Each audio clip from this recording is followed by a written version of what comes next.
Hi everybody, it's Miss B and welcome back to Story Time. We are coming back for chapter 6 and 7, the end of Flat Stanley, Invisible Stanley. Our next chapter, chapter 6, is called The Bank Robbers. Mr. Lambchop and Stanley and Arthur were watching the evening news on TV.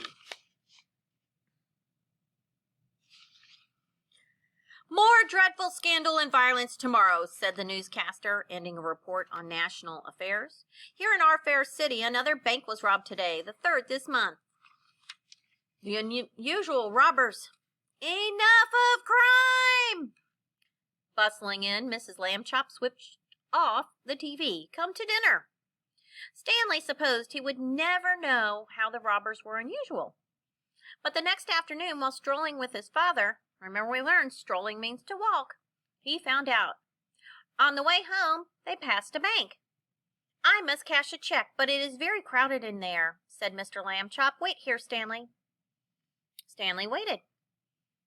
Suddenly, cries rose from within the bank. Lady bank robbers, just like they said on TV. I laughed when I heard it. Me too.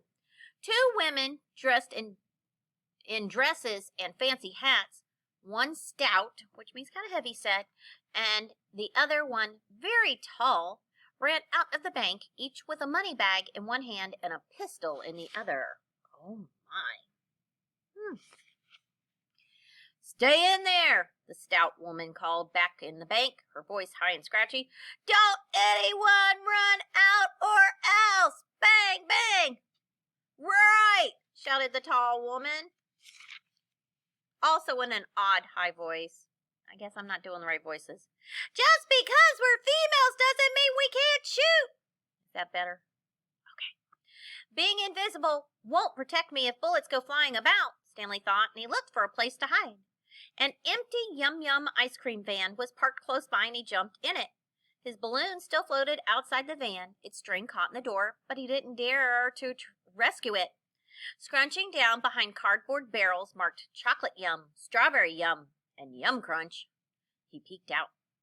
An alarm was ringing inside the bank, and shouts rose again. Ha! Now you're in trouble! The police will come! Put that money back where you found it, ladies! Then Stanley saw that the two robber women were running toward him carrying the money bags. They were stopping. They were getting into the Yum Yum van! Scrunching down, he held his breath. Okay, there's the stout one. We saw the tall, thin one.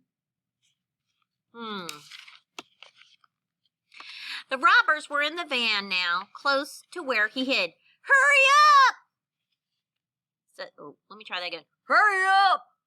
Said the stout woman in a surprisingly deep voice. Those shoes are killing me! The tall woman opened the Yum Crunch barrel, and Stanley saw that it was empty. Then both robbers poured packets of money from their bags into the barrel and put the lid back on. Stanley could hardly believe what he saw next. The robbers threw aside their fancy hats and tugged off wigs.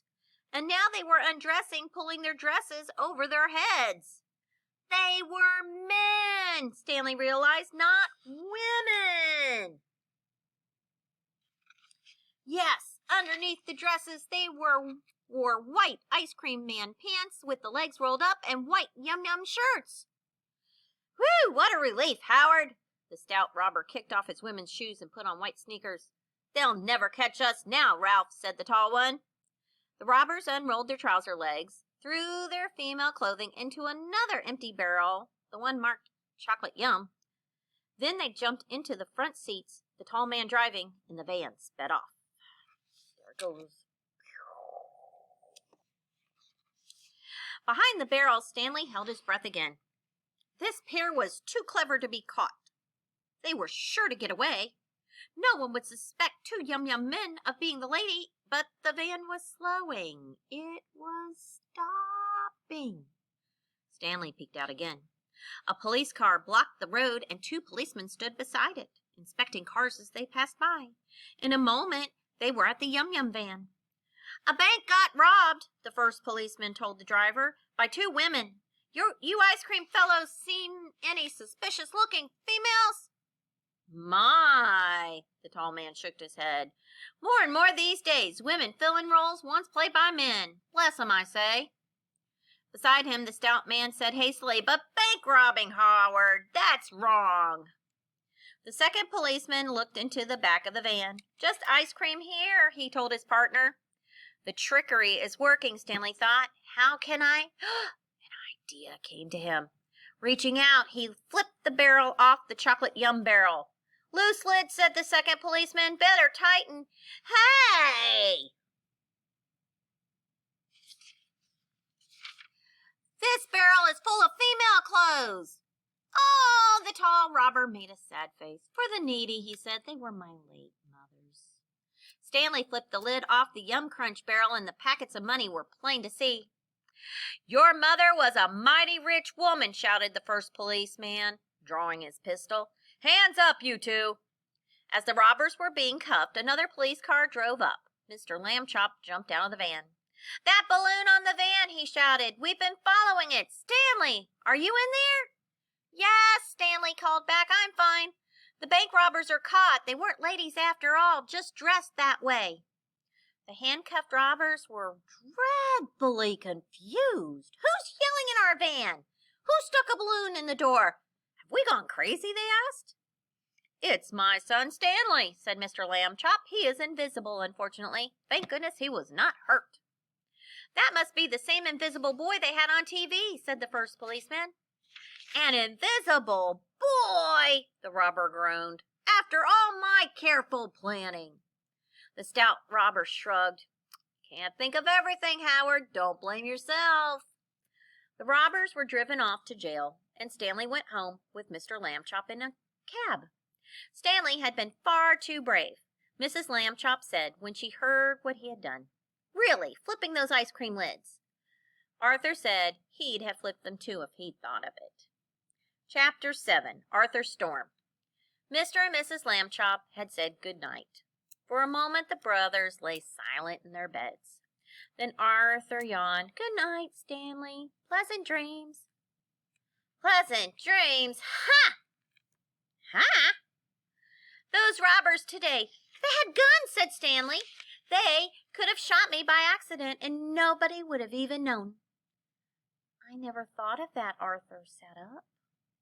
Are you mad at me? I guess not, but... Stanley sighed. The thing is, I don't want to go on being invisible. I was really scared today, and I hated carrying that balloon. But when I don't, people bump into me, and I can't even see myself in the mirror, so I don't even remember what I look like. It's like when I was flat. It was all right for a while, but then people laughed at me. That's why I blew you round again, Arthur said proudly. Everyone said how smart I was. If you're so smart, get me out of this mess. There was a little tremble in Stanley's voice. Arthur went to sit on the edge of his brother's bed. Feeling for a foot beneath the covers, he patted it. I'm really sorry for you, he said. I wish. There was a knock at the door, and Mr. and Mrs. Lambchop came in. Talking you two? You ought to be asleep, he said. Arthur explained about Stanley's unhappiness. There's more, Stanley said. Twice my friends had party and didn't invite me. They sometimes forget me, even if I do keep waving the balloon. Poor dear, Mrs. Lambchop said. Out of sight, out of mind, as the saying goes. She went to put her arms around Stanley, but he had just sat up in bed and she missed him. She found him and gave him a hug. This is awful, Arthur said. We have to do something. Mr. Lambchop shook his head. Dr. Dan knew of no cure for Stanley's condition, and little about it, except for a possible connection between bad weather and fruit. Then I'll always be like this. Stanley's voice trembled again. I'll get older and bigger, but no one will ever see. Arthur was thinking. Stanley did eat fruit, and there was a storm. Maybe... Wait! He explained his idea. Mr. and Mrs. Lambchop looked at each other and then at where they supposed Stanley to be, and at each other again. I'm not afraid, said Stanley. Let's try. Mr. Lambchop nodded. I see no harm in it. Nor I, said Mrs. Lambchop. Very well, Arthur. Let's us gather what your plan requires. Everybody ready, said Arthur. It has to be just the way it was the night Stanley got invisible. I was wearing the same blue and white stripy pajamas, said Stanley, and I have an apple and a box of raisins. We can't make a real storm, Arthur said, but maybe this will work. He stepped into the bathroom and ran the water in the sink and the shower. There's rain, he said, returning, I'll be the wind. Mrs. Lambchop held up a wooden spoon and a large skillet from the kitchen. Thunder ready, she said. Mr. Lambchop showed the powerful flashlight he had fetched from his toolkit. Lightning ready. Stanley raised his apple. Now? Go stand by the window, said Arthur. Now let me think. It was dark. He put out the light. Go on, eat. Whoosh, he added, being the wind. Stanley began to eat.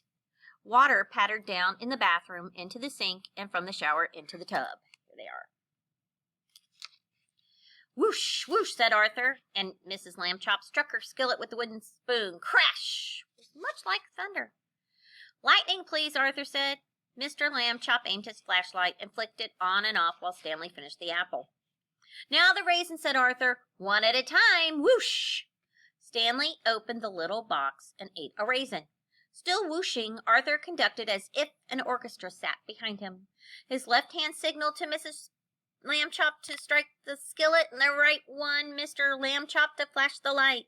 Nods told Stanley when to eat a raisin. Patter, splash, went the water in the bathroom. Whoosh went Arthur's. Crash went the skillet. Flash, flash went the light. If anyone could see us now, Mrs. Lambchop said softly, it would be hard put to explain. Stanley looked down at himself. It's no use, I'm still invisible. Twist around, said Arthur. Maybe the noise and light have to hit just right. Twisting, Stanley ate 3 more raisins. The light flickered over him. He heard the water splashing, Arthur whooshing, the pounding of the skillet with the spoon. How hard they were trying, he thought. How much he loved them all. But he was still invisible. There's only 1 raisin left, he said. It's no use. Poor Stanley, cried Mrs. Lambchop. Arthur could not bear the thought of never seeing his brother again. Do the last raisin, Stanley, he said. Do it. Stanley ate the raisin and did 1 more twist.